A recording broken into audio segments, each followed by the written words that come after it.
pessoal, retomamos. Hoje pela manhã ainda continuamos uma discussão talvez mais abstrata, embora muitas vezes nos enganemos, a filosofia é muito concreta. Pelo menos para Hegel era o pensamento concreto, ao contrário da ciência, que é uma abstração terrível. Nessa manhã, a ideia é retomar o tema da igualdade e da desigualdade e refletir um pouco sobre isso, até porque o tema tem uma extensão muito grande. Eu havia combinado com o Celso que ele tocaria de novo, né, nesse tema, o tema que ele vai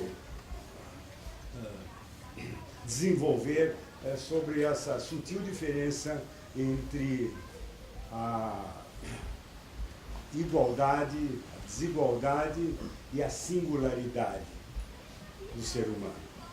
Mas achei que era conveniente que, antes que nós entrássemos nessa discussão, que ela fosse precedida de uma breve reflexão sobre duas palavras. Uma delas ficou na língua, em todas as línguas modernas, que é a expressão isonomia, e a outra, eu mencionei muito rapidamente ontem isso, é a palavra hybris, com a qual os gregos lidavam com os excessos. E eu pedi a Mary que, como professora de grego, nos recordasse um pouco da origem, dentro da nossa cultura, vale dizer, dentro da cultura grega, dessas duas expressões, a isonomia e a hybris. E chamei isso de isonomia e hybris, o começo, como é que as coisas começaram. É uma investigação etimológica, mas que vai nos chamar um pouco a atenção sobre o nosso tema, do preço da desigualdade. Amém? Tem a palavra. Bom, acho que é a primeira vez que a gente vai começar uma série de palestras por uma nota de rodapé, que é o que eu vou fazer hoje. Vou fazer uma espécie de nota de rodapé a essas duas expressões que o Tércio mencionou. Uma é hybris e a outra é isonomia. Vou falar de alguma outra coisa. Ontem a Sônia pediu que eu falasse sobre o que é Dike. E, bom, então é o seguinte: toda vez que você vai fazer uma pesquisa etimológica, em geral você acaba caindo nos relatos míticos.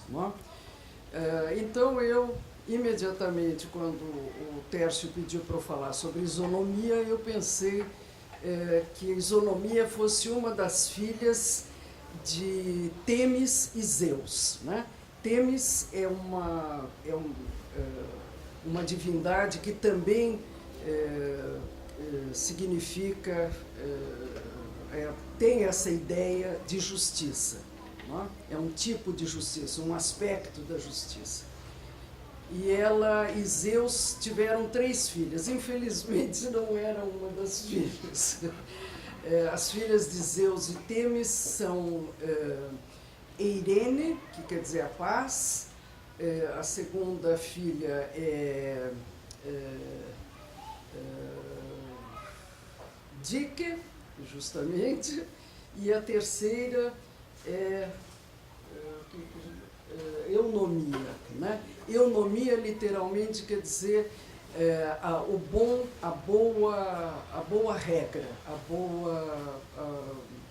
boa lei. Bom, então eu começo por hybris, que tem, aliás, as duas palavras têm etimologia desconhecida, no sentido forte da palavra etimologia. O hybris aparece em Homero, já, com o sentido de violência. Depois ela vai ficando mais precisa essa noção, e ela passa a ser tudo que sai da medida. É a desmedida, é a desmesura, é o excesso. Daí a ideia já, em Hesíodo mesmo, a gente tem uma contraposição de hybris com dike. Né? Essas duas palavras se opõem. Uma, então, é o excesso, tudo que sai da medida, né? Porque o que está subentendido nessa noção de hybris é que você tem um limite, você tem também uma medida, né, que é desejável. Né? Se você sai dessa medida, você está incorrendo em hybris.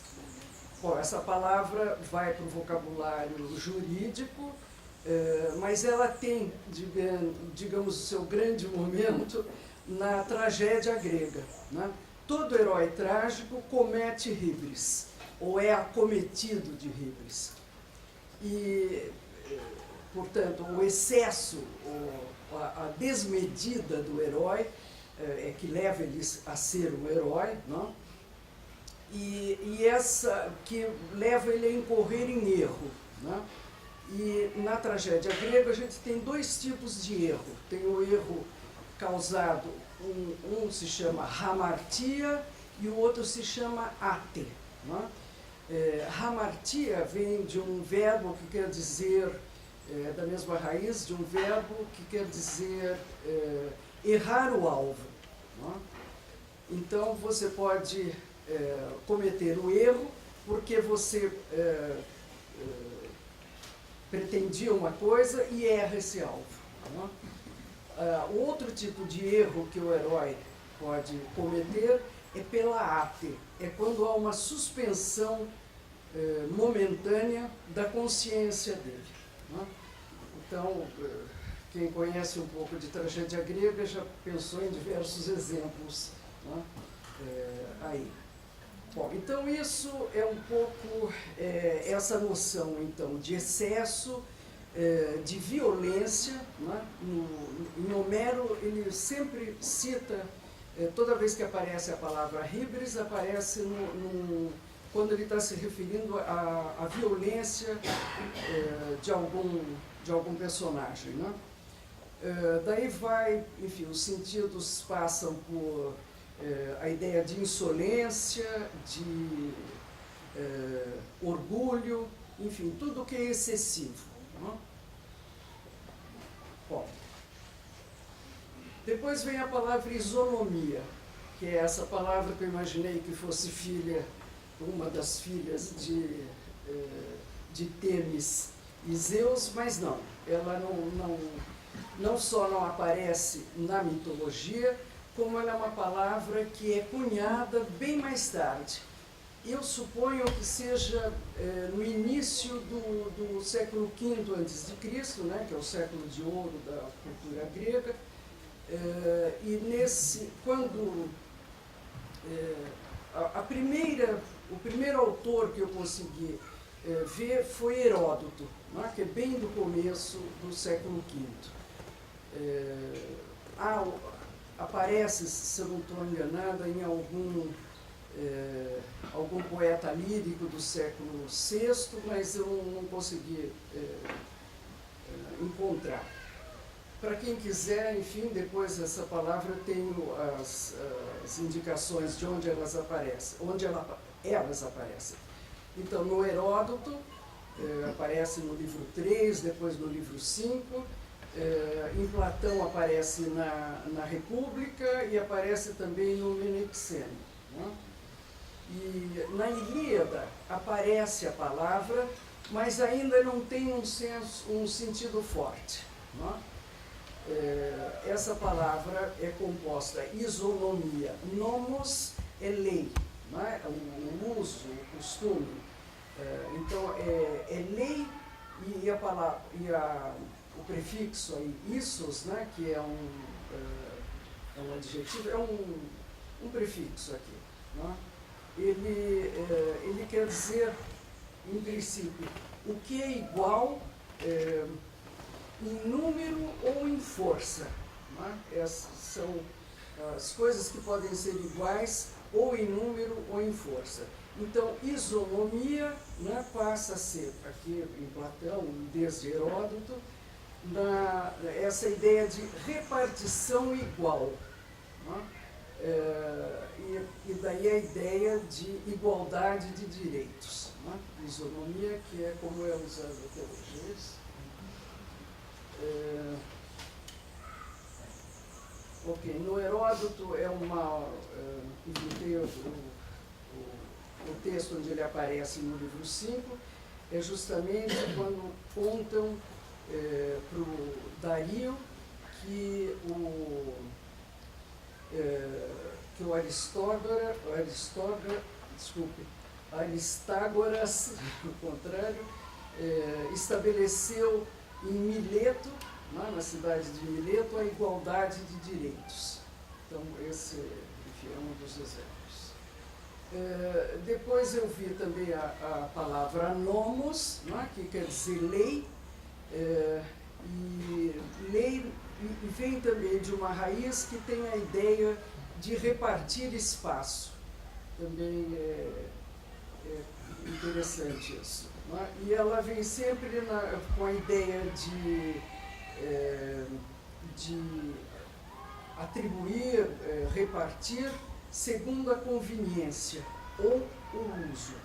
E depois, enfim, ela evolui no sentido e dá a palavra, e daí a gente tem a palavra nomos, que quer dizer aquilo que é conforme a tradição, aquilo que é conforme a regra, aquilo que é conforme o uso. Né? Então, a ideia de lei, assim. Bom, eu tenho aqui, se alguém se interessar pelas referências, eu posso depois passar, tenho anotado. A nota de rodapé é essa. Eu preciso fazer um pequeno protesto, que eu ouvi as ruas esta manhã, e parece que as mulheres não estão se sentindo bem representadas nos seminários. Não, quer dizer, estão bem representadas hoje,